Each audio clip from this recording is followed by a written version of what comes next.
শিক্ষার্থী বন্ধুরা, আশা করি সবাই ভালো আছো, সুস্থ আছো। আমি আজিজুল ইসলাম মামুন, আজিজুল মামুনস বাংলা স্কুল ইউটিউব চ্যানেলে সবাইকে স্বাগত জানাচ্ছি। এই ইউটিউব চ্যানেল থেকে একাদশ, দ্বাদশ ও আলিম শ্রেণীর বাংলা ও আইসিটি বিষয়ের টিউটোরিয়াল শেয়ার করা হয়ে থাকে।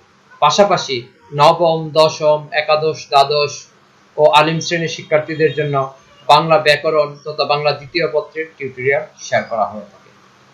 এই টিউটোরিয়ালগুলো শিক্ষার্থীদের পাশাপাশি যারা নিয়োগ পরীক্ষায় অংশগ্রহণ করে তাদের জন্য খুবই উপকারী। টিউটোরিয়ালে যাওয়ার আগে সবাইকে অনুরোধ করব, তোমরা আজিজুল মামুনস বাংলা স্কুল ইউটিউব চ্যানেলটি সাবস্ক্রাইব করে নাও, পাশাপাশি পাশে থাকা বেল আইকনটি বাজিয়ে রাখবে। শিক্ষার্থী বন্ধুরা, Azizul Mamun's Bangla school BS YouTube চ্যানেলে সবাইকে স্বাগত জানাচ্ছি। আশা করি সবাই ভালো আছো, সুস্থ আছো।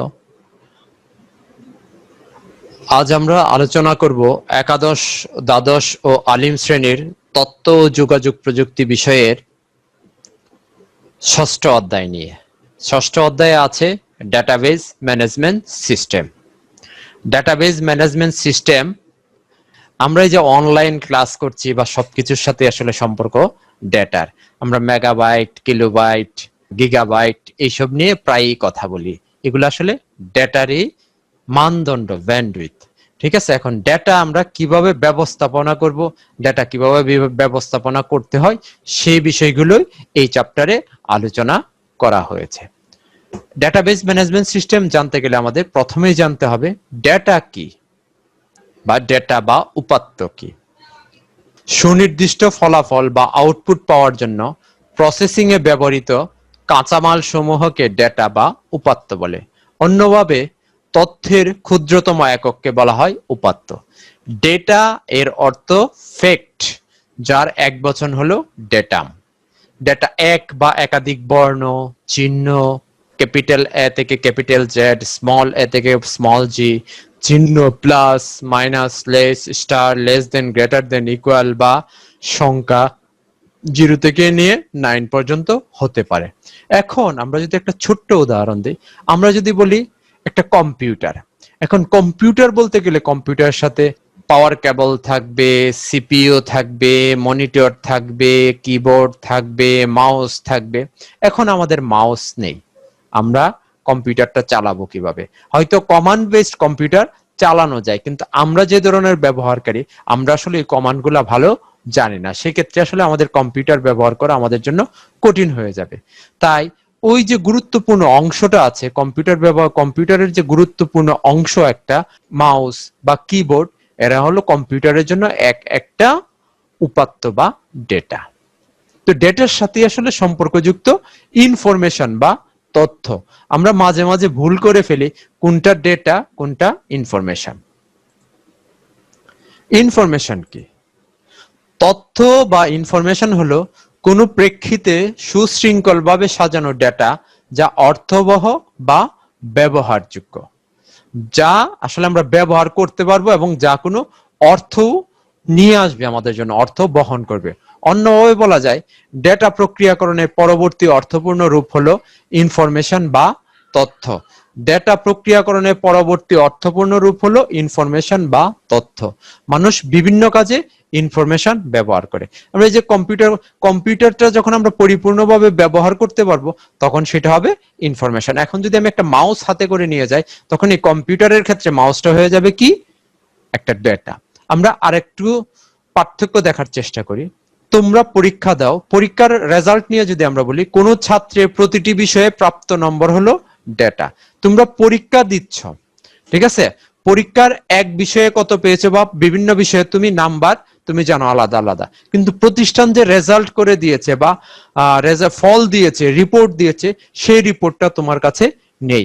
প্রতিষ্ঠান যে রিপোর্টটা দিবে সেটা হবে ইনফরমেশন, পরিপূর্ণ তথ্য। আর তোমার প্রতিটা সাবজেক্টে আলাদা আলাদা নাম্বার তুমি সংগ্রহ করতে পেরেছো, সেটা হবে হলো তোমার জন্য ডেটা। আর প্রতিষ্ঠানের দেয়া রেজাল্ট বা রিপোর্ট কার্ডটা হবে তোমার জন্য ইনফরমেশন। ডেটা জানলাম, ইনফরমেশন জানলাম। ডেটা এবং ইনফরমেশন মিলে আমাদের উপহার দেয় ডেটাবেজ। ডেটাবেজ কি? বেজ মানে হলো ঘাঁটি বা আমরা এখানে বলতে স্টোর হাউস, ঠিক আছে, সংরক্ষণাগার, যেখানে আমরা সংরক্ষণ করি। কি সংরক্ষণ করি? যেখানে আমরা ডেটা সংরক্ষণ করি, সেটাই হলো ডেটাবেস। ডেটা শব্দের অর্থ হচ্ছে উপাত্ত, আর বেস শব্দের অর্থ হচ্ছে সমাবেশ বা ঘাঁটি। শাব্দিক অর্থে ডেটাবেস হচ্ছে কোনো সম্পর্কিত বিষয়ের উপর ব্যাপক উপাত্তের সমাবেশ। কোনো একটা সুনির্দিষ্ট বিষয়ের উপরে প্রচুর ডেটা যেখানে সমাবেশ ঘটেছে বা প্রচুর ডেটা যেখানে সংরক্ষিত হয়েছে, সেটাই হবে ডেটাবেস। অন্যভাবে বলা যায়, পরস্পর সম্পর্কযুক্ত এক বা একাধিক ফাইল বা টেবিল নিয়ে গঠিত হয় ডেটাবেস। পরস্পর সম্পর্কযুক্ত এক বা একাধিক ফাইল বা টেবিল। ফাইল বা টেবিল প্রায় একে অপরের পরিপূরক, ঠিক আছে। একটা ফাইলকে আমরা টেবিল বলতে পারি, আবার টেবিলকে আমরা ফাইল বলতে পারি। এবং ফাইল এবং টেবিলের সমন্বয়ে কি হবে? একাধিক ফাইল বা টেবিলের সমন্বয়ে একটা পরিপূর্ণ ডেটাবেস হবে। ডেটাবেজের উপাদান, ডেটাবেজের আসলে উপাদান থাকে। এই যে এখানে একটা চার্ট দেখো, চার্টে কি দেওয়া আছে? প্রথম জিনিসটা কি আমার? ডেটাবেজ, ঠিক আছে। ডেটাবেজে দেখো বেসিক ইনফো ফাইল, এইরকম একটা ফাইল আছে, রেজাল্ট ফাইল থাকতে পারে, টিউশন ফি ফাইল থাকতে পারে। তো ডেটাবেজের চাইতে ক্ষুদ্রতম ইউনিট হলো ফাইল। ফাইল মানে কি? একটা টেবিল, ঠিক আছে। এই যে এখানে তিনটা টেবিল আছে, তিনটা টেবিল থেকে বা তিনটা ফাইল আছে, তিনটা ফাইল থেকে একটা ফাইল। একটা ফাইল হলো একটা টেবিল, ঠিক আছে। ফাইলের চাইতে ক্ষুদ্রতম একক কি? রেকর্ড। রেকর্ড মানে কি? এই যে ফাইলের মধ্যে ডেটা সংরক্ষিত আছে, একজন সম্পর্কে যা সংরক্ষিত আছে, সেটা হবে একটা রেকর্ড। আর এই রেকর্ডের মধ্যে যে কয়টা অংশ থাকবে, রেকর্ডের যে কয়টা অংশ আছে, একটা দুইটা তিনটা, প্রত্যেকটা অংশ হলো এক একটা ফিল্ড, ঠিক আছে। এই যে মনির সম্পর্কে লেখা আছে, এটা হলো একটা ফিল্ড, সেকশন একটা ফিল্ড, জিপি একটা ফিল্ড। আর বাইট, আসলে আমরা জানি কম্পিউটার বা ওয়েব বেস যত কাজ আছে, সেখানে আসলে ওরা রিড করে কিভাবে? বাইনারিতে, ঠিক আছে। তো এখানে ডাটাগুলো আসলে বাইট হিসাবে ইনপুট করা হয়। ফিল্ড কি?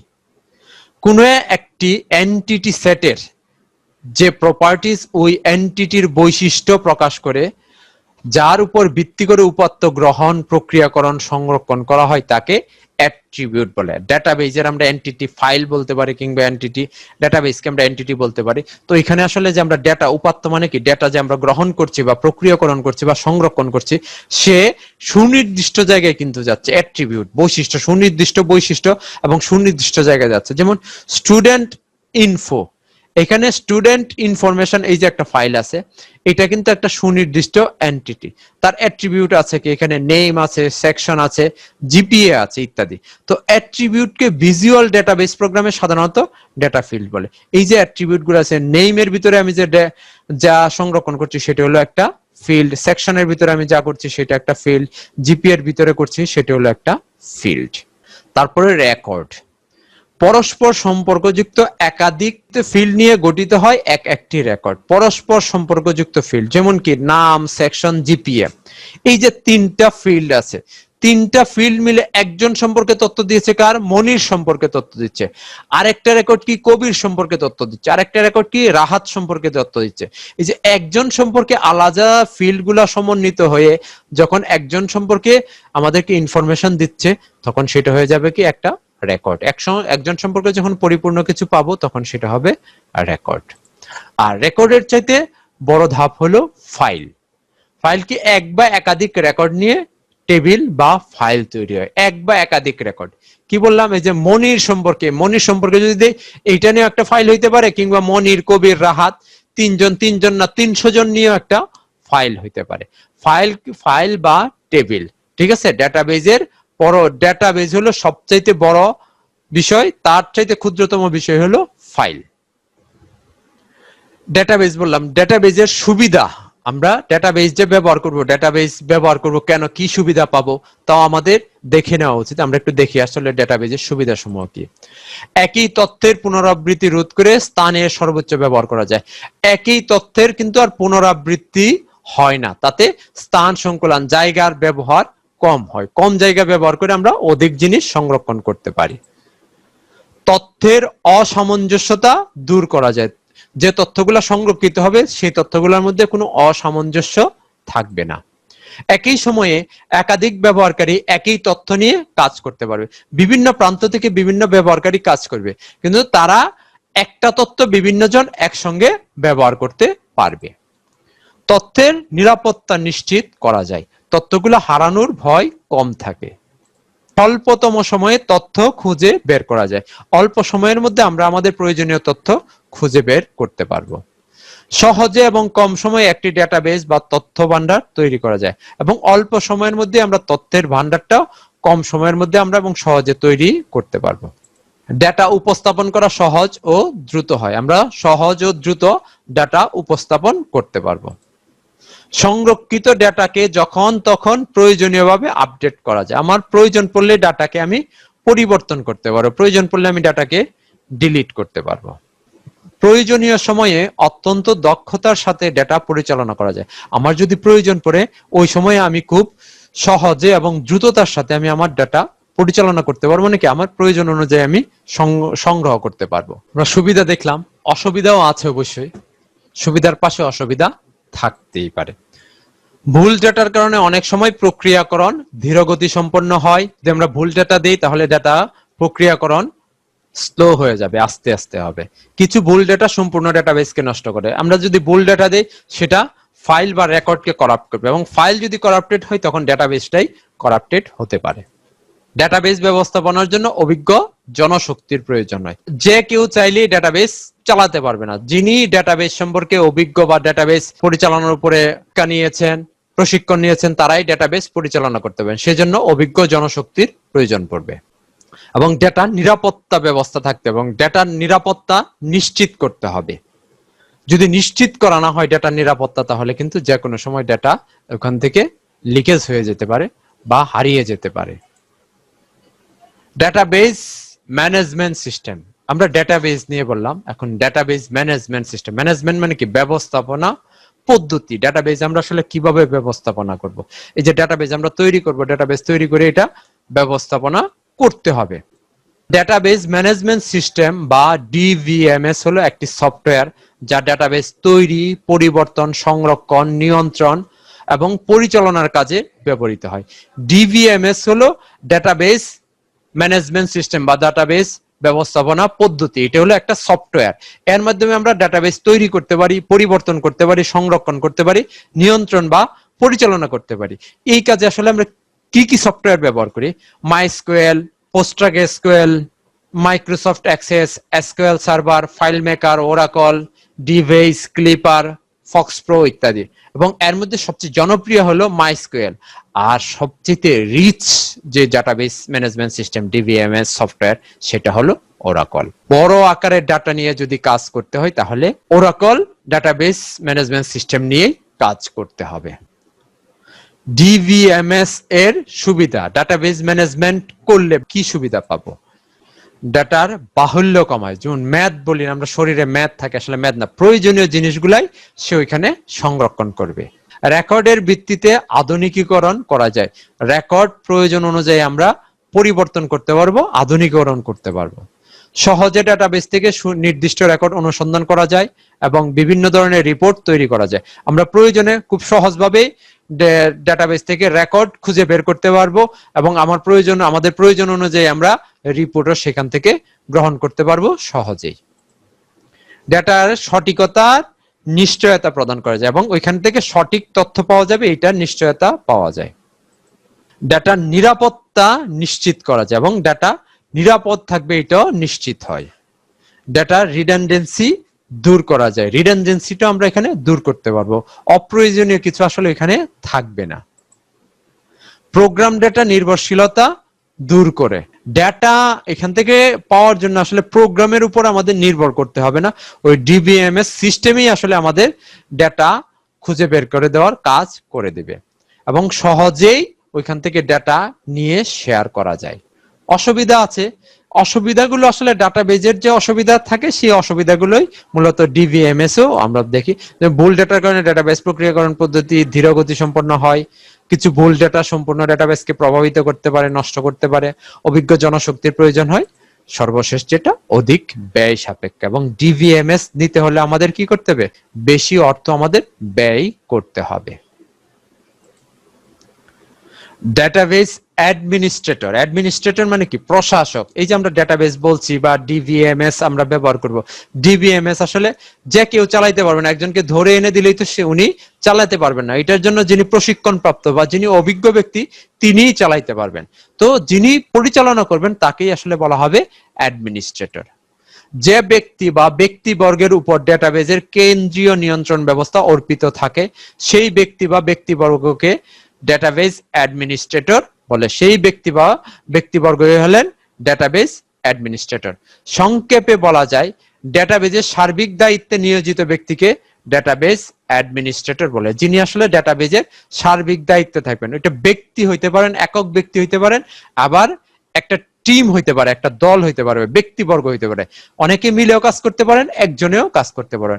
যারাই করেন তারাই আসলে অ্যাডমিনিস্ট্রেটর। অ্যাডমিনিস্ট্রেটর ডেটাবেস তৈরি, পরিবর্তন এবং নিয়ন্ত্রণ করে থাকেন। যিনি প্রশাসক মানে ওইটা নিয়ন্ত্রণ করেন, তিনি আসলে এটা তৈরি করতে পারেন, পরিবর্তন করতে পারেন, পরিবর্তন বাড়াইতেও পারেন এবং ওইটা প্রয়োজন অনুযায়ী তিনি নিয়ন্ত্রণও করে থাকেন। ডিভিএমএস এর প্রকারভেদ। এই যে আমরা ডাটাবেস ম্যানেজমেন্ট সিস্টেম বললাম, সিস্টেমের প্রকারভেদ আছে। আমরা কয়েক ধরনের ডিভিএমএস পাইতে পারি। একটা হলো client server based, client server, distributed server এবং ওয়েব সার্ভার। ডিস্ট্রিবিউটেড সার্ভার এবং ওয়েব সার্ভার। ক্লায়েন্ট সার্ভার কি আমরা একটু দেখি। ক্লায়েন্ট সার্ভার ডেটাবেস কেন্দ্রীয়ভাবে নিয়ন্ত্রণকারী সার্ভারের সাথে নেটওয়ার্কের মাধ্যমে সম্পর্কযুক্ত একটি ডেটাবেস সিস্টেম। কেন্দ্রীয়ভাবে একটা সার্ভার নিয়ন্ত্রণ করে। মূল ডেটাবেসটি স্থায়ীভাবে সার্ভারে সংরক্ষিত থাকে, যেখান থেকে নিয়ন্ত্রণ করা হয় মূল ডেটাবেস সেখানে সংরক্ষিত থাকে। আর দূর দূরান্তে বসে বিভিন্ন ব্যবহারকারী কম্পিউটার নেটওয়ার্ক সিস্টেমে অন্তর্ভুক্ত হয়ে ডেটাবেসে প্রবেশ করতে পারে। আর দূর থেকে অন্যরা কম্পিউটার নেটওয়ার্কের মাধ্যমে এই ডেটাবেসে প্রবেশ করতে পারে। ডেটাবেস ব্যবহারকারীদের বাইরে থেকে যারা ব্যবহার করছেন তাদেরকে বলে ক্লায়েন্ট বা টার্মিনাল। বাইরে থেকে যারা ব্যবহার করছেন তাদেরকে বলা হবে ক্লায়েন্ট বা টার্মিনাল। এখন ক্লায়েন্ট সার্ভারে শুধুমাত্র একটি ডেটাবেস সার্ভারে সংরক্ষিত থাকে যাকে ব্যাকএন্ড বলে। এই ক্লায়েন্ট সার্ভারে ডেটাবেস ডিবিএমএস সিস্টেমে, ক্লায়েন্ট সার্ভার ডিবিএস সিস্টেমে একটা ডেটাবেস থাকে, ওইটা কোথায়? সার্ভারে সংরক্ষিত থাকে। ওইটুকুকে বলা হয় কি ব্যাক এন্ড। আর ক্লায়েন্ট কম্পিউটারগুলো আমরা যারা বাইরে থেকে ব্যবহার করি তারা শুধুমাত্র বিভিন্ন ফর্ম থাকে, ওই ফর্মগুলো এবং রিপোর্ট থাকে, ওইগুলো আমরা ওইখান থেকে ওই সার্ভার থেকে ওই ডাটাবেস থেকে আমরা নিয়ে আসতে পারি। আমরা কি আমাদের প্রয়োজন অনুযায়ী ফর্ম এবং আমাদের প্রয়োজন অনুযায়ী রিপোর্ট নিয়ে আসতে পারি। এটাকে বলা হয় ফ্রন্ট এন্ড। মানে ক্লায়েন্টরা যেটা ব্যবহার করে নিয়ে আসতে পারে সেটা হলো ফ্রন্ট এন্ড, আর সার্ভারের ডাটাবেজে যা থাকে সেটাকে বলা হয় back end. Distributed server. Distributed database হলো কেন্দ্রীয়ভাবে নিয়ন্ত্রণকারী সার্ভারের সাথে নেটওয়ার্কের মাধ্যমে সম্পর্কযুক্ত একাধিক ডেটাবেস সিস্টেম। একটা কেন্দ্রীয় সার্ভার থাকে এবং তার সাথে সম্পর্কযুক্ত আরো একাধিক সিস্টেম থাকে। এই পদ্ধতিতে একটি কেন্দ্রীয় সার্ভারের অধীনে, একটা সেন্ট্রাল সার্ভারের অধীনে এক বা একাধিক সাব সার্ভার বা সাবস্টেশন বা ওয়ার্কস্টেশন থাকতে পারে।